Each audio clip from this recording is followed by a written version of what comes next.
Bonjour à toutes et à toutes, je me permets aujourd'hui de vous faire cette vidéo parce qu'en fait dans le contexte où nous sommes actuellement, il me semblait nécessaire, même normal, de vous apporter quelques conseils pour vous permettre de mieux gérer cette situation de crise que nous vivons. Donc depuis quelques jours, on est nombreux à être confinés à la maison et on peut observer un climat social qui est de plus en plus tendu, une montée évidente de notre niveau de stress et également des comportements humains qui, si je peux me permettre, frisent parfois le ridicule et même l'absurdité. Donc ce que je voulais vous dire, c'est déjà vous rassurer en vous disant que ces comportements-là, ils sont tout à fait normaux. Et pour ça, en fait, il suffit juste d'analyser un petit peu comment est-ce que l'on fonctionne, comment fonctionne le comportement humain. Et pour ça, en fait, je voulais vous faire un focus juste 2 minutes sur le cerveau humain, qui en fait ces fonctionnalités vont nous permettre d'adopter des comportements humains spécifiques. Donc le cerveau humain, il est composé grosso modo de 3 parties. On a le cerveau reptilien, le cerveau limbique et le néocortex. Le cerveau reptilien, c'est le plus ancien de nos 3 cerveaux. Et c'est celui en fait qui va intervenir, enfin du moins qui va concerner notre instinct. Donc ce cerveau-là, il est le centre de nos comportements primaires, donc tout ce qui est instinct de survie, instinct de conservation. Et c'est également celui-ci qui va intervenir dans la satisfaction de nos besoins fondamentaux, que sont par exemple le fait de respirer ou de s'alimenter. C'est aussi celui-ci qui va être mobilisé quand on sera face à une situation de danger. Donc c'est lui qui va intervenir en premier quand on sera dans une situation difficile, inconnue, complexe, comme celle que l'on vit actuellement, et qui va nous amener à adopter des comportements dits réflexes. On a ensuite le cerveau limbique qui lui est le siège de nos émotions, de nos prises de décision et qui va être en lien avec des comportements comme l'agressivité, la peur ou bien le plaisir. Donc autant dire que c'est un cerveau qui en ce moment est fortement sollicité.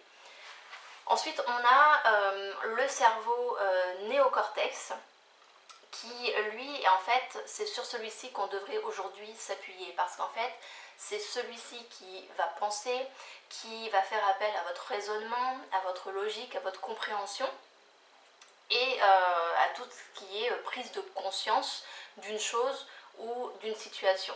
Donc face à une crise comme celle-ci, eh bien forcément les cerveaux reptiliens et limbiques vont se mettre à l'œuvre immédiatement.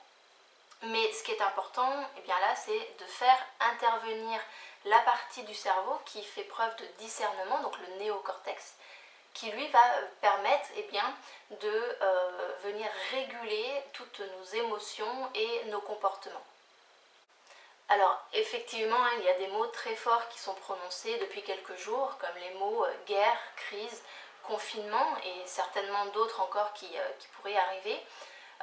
Moi je voulais juste vous alerter pour vous dire attention, oui nous sommes dans une crise mais ce n'est pas la même chose que ce que nos parents ou grands-parents ont pu vivre jusque là, donc attention à la connotation du mot guerre, d'accord, il n'est pas utilisé dans le même contexte que ce que eux ont pu vivre en tout cas à l'époque. Donc oui nous sommes dans une crise, mais aujourd'hui, ce qui est important de garder en mémoire, c'est qu'on a les moyens de parvenir à stopper son évolution et en tout cas de l'éradiquer. Et alors même si, oui, effectivement, bien entendu, on ne sait pas aujourd'hui quand est-ce que cette crise va prendre fin, ni même si elle va revenir chaque année, mais en tout cas, on a les moyens aujourd'hui de pouvoir intervenir dessus. En tout cas, face à la situation que l'on vit aujourd'hui, et même dans toute situation de crise finalement, en fait, moi je vous propose 3 choix. Vous avez soit la possibilité de prendre le verre à moitié vide, et dans ces cas-là, vous allez continuer à pester à tout va, à adopter un discours qui est négatif, fataliste, accusateur. Soit vous faites comme certains, eh bien vous ne voyez pas le verre du tout et donc dans ces cas-là, eh bien vous allez passer au-delà des recommandations et des interdictions, tout simplement parce que pour vous, eh bien, votre liberté est plus importante et que de toute façon, le virus ne passera pas par vous. Donc autant vous dire que sur ces personnes-là, j'ai absolument pas envie de polémiquer. Pour moi, c'est des personnes qui sont tout à fait inconscientes et qui mettent, on va dire, la vie d'autrui en danger, qui pensent uniquement à leur petite personne et non au collectif. Voilà, j'ai pas envie de m'étaler plus sur ces personnes-là. Moi, ce que je vous propose, c'est la troisième solution qui est eh bien, de voir le verre à moitié plein et justement eh bien, de décider de prendre le temps qui vous est maintenant donné pour faire toutes ces choses que vous ne pouviez pas faire auparavant. C'est pourquoi je me répète, mais je voulais adresser cette vidéo vraiment aux personnes qui aujourd'hui sont un petit peu en panique face à cette situation et qui auraient besoin eh bien, de conseils, comme je le disais au début, pour vivre au mieux, en tout cas, du moins plus sereinement, cette situation. Donc le premier conseil que je voudrais déjà vous donner, c'est de prendre conscience de l'état dans lequel vous êtes aujourd'hui. Et ça, vous pouvez le faire très facilement, rien qu'en étant à l'écoute de votre respiration et des pensées qui vous traversent. En fait, votre respiration, elle est certainement un petit peu plus rapide, un petit peu plus saccadée que d'habitude. Vous avez peut-être une pointe légère ou plus forte au niveau du plexus. Et même bien, vos pensées sont peut-être des ruminations qui sont centrées problème et non solution. Cet état d'esprit, il est très inconfortable, ça c'est indéniable, et c'est pourquoi moi je vous demande aujourd'hui de faire preuve de discernement et de rationalisme dans tout ce que vous faites. En coaching, moi il y a quelque chose que j'utilise avec mes clients qui a trait en fait à la zone d'influence et la zone de préoccupation. Et je trouve que cet outil, dans la situation dans laquelle nous sommes aujourd'hui, il est tout à fait adapté. Et en fait, si on y regarde bien de plus près, on va s'apercevoir qu'une grande partie de ce qui nous préoccupe dans cette crise sanitaire, eh bien, elle ne dépend pas de nous. Tout comme la météo, par exemple, eh bien, vous ne pouvez pas intervenir sur le virus lui-même, ni sur les décisions qui ont été prises par le gouvernement et qui seront peut-être prises dans les heures, dans les jours, dans les semaines qui vont arriver. Par contre, ce qui dépend de vous, en tout cas, eh bien, c'est la façon dont vous pouvez vivre cette crise et surtout eh bien, respecter les consignes qui sont données pour contrer la propagation du virus. Et ce qui dépend de vous également, eh bien, c'est la façon dont vous voulez vivre dans ce contexte particulier et où vous voulez mettre eh bien, votre énergie. Est-ce que vous voulez continuer à vous stresser, à vous battre contre quelque chose que vous ne maîtrisez pas, ou bien vous souhaitez mettre votre énergie dans les nouvelles possibilités qui s'offrent à vous aujourd'hui? On est en train de rentrer dans une période de changement, de transition, et ça signifie eh bien, que vous allez construire votre demain.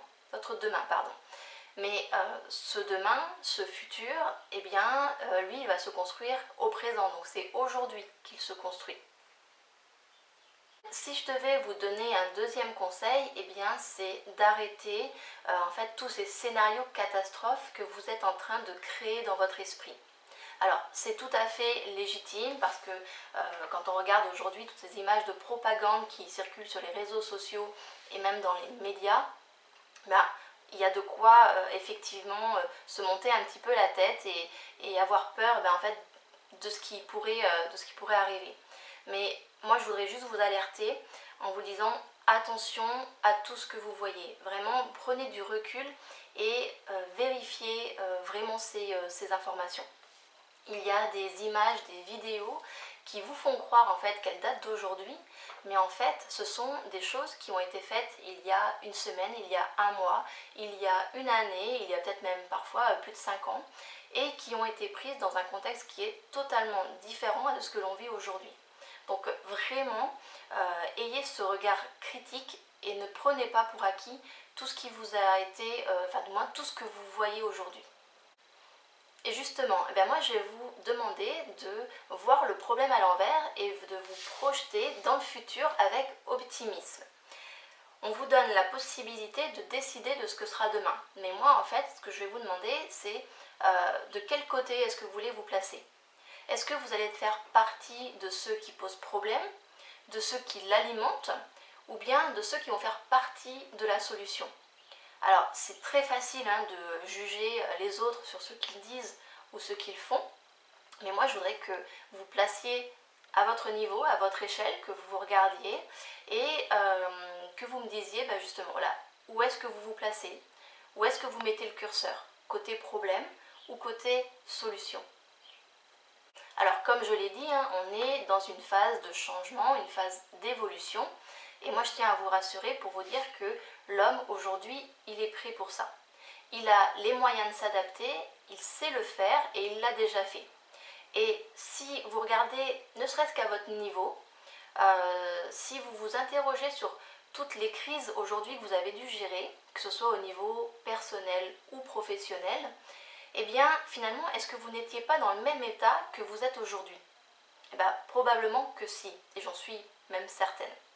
Donc, et je suis sûre en tout cas que vous en êtes très bien sorti et qu'en plus vous en êtes sorti bien plus grandi, plus fort que vous ne l'étiez.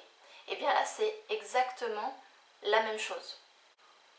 Tout ce qu'il faut, c'est vous faire confiance et avoir confiance en la vie aussi.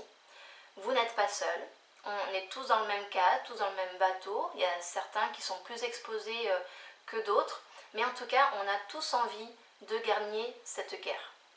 Et étant moi-même en fait une personne qui voit régulièrement le verre à moitié plein, et je me dis qu'il y a quelque chose à gagner en fait derrière cette situation que l'on vit aujourd'hui.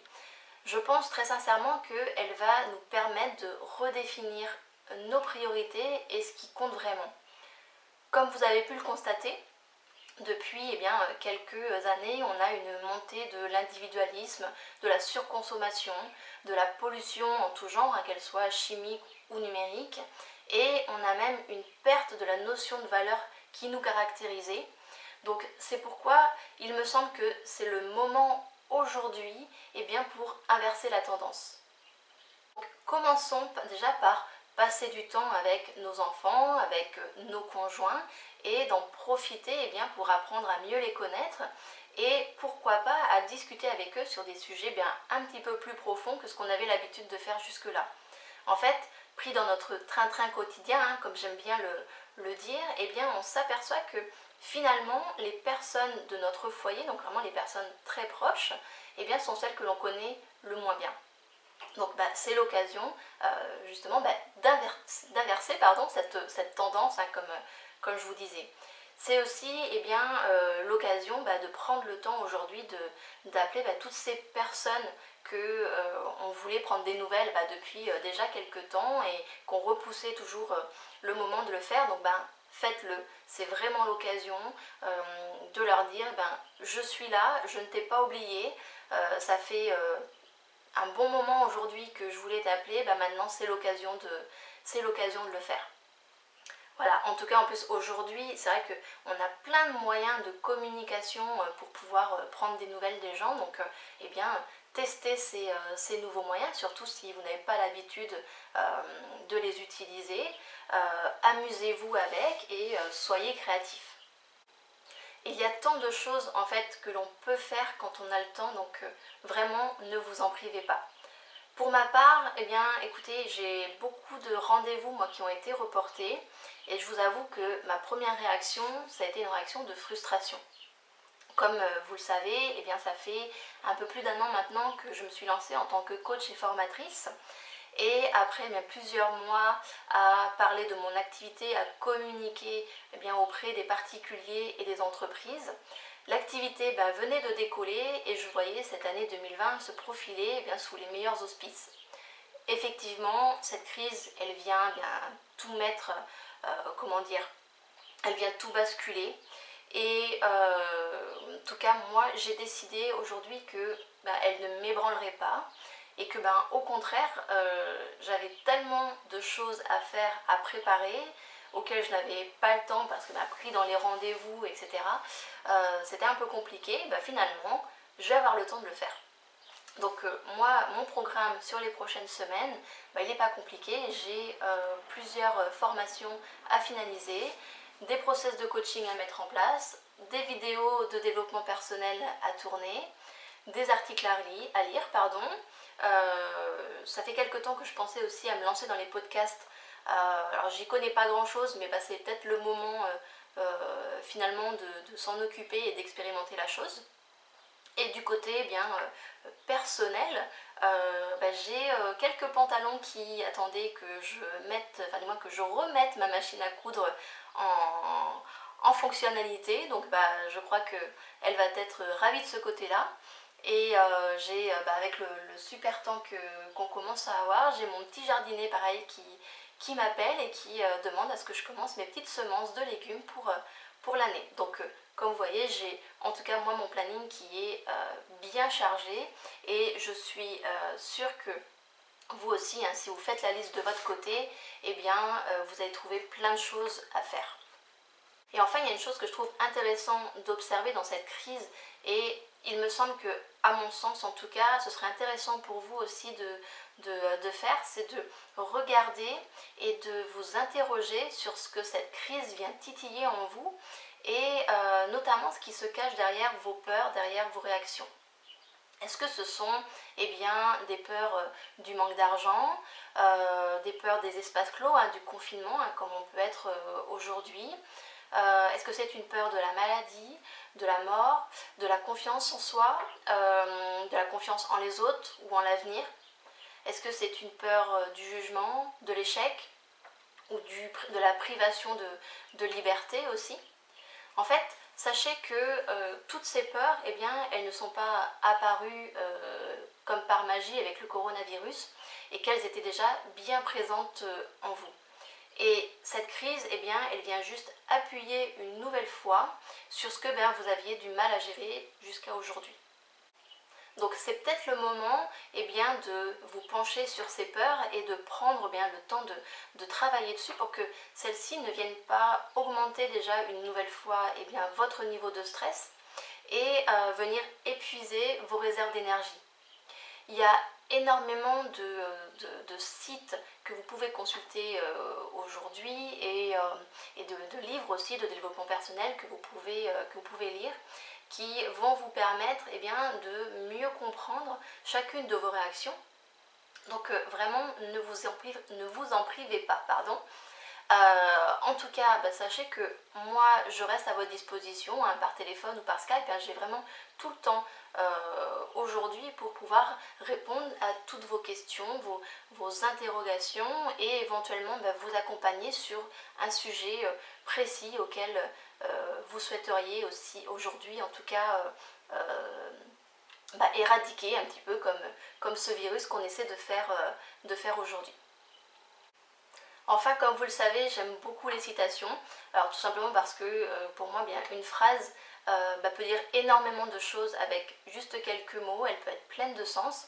Donc c'est pourquoi je voulais vous laisser à la fin de cette vidéo 2 petites citations que je trouve plutôt intéressantes, qui sont donc ce sont nos choix qui montrent qui nous sommes, bien plus que nos capacités.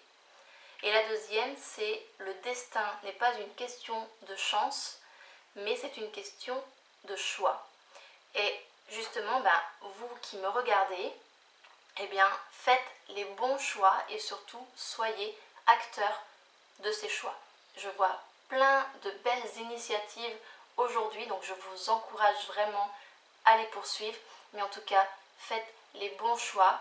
Je me permets juste de vous rappeler les consignes de sécurité pour vous protéger, c'est rester chez vous et faites-nous partager votre quotidien. Je suis sûre qu'il y a plein de belles choses aujourd'hui que vous pouvez transmettre à la collectivité, et même plein d'idées que vous pouvez donner à des personnes qui justement aujourd'hui sont en manque d'inspiration pour pouvoir occuper nos enfants ou même nous organiser au quotidien. Voilà, mais écoutez, je vous remercie. N'hésitez pas à commenter et à partager cette vidéo. Et moi, je vous dis à très bientôt.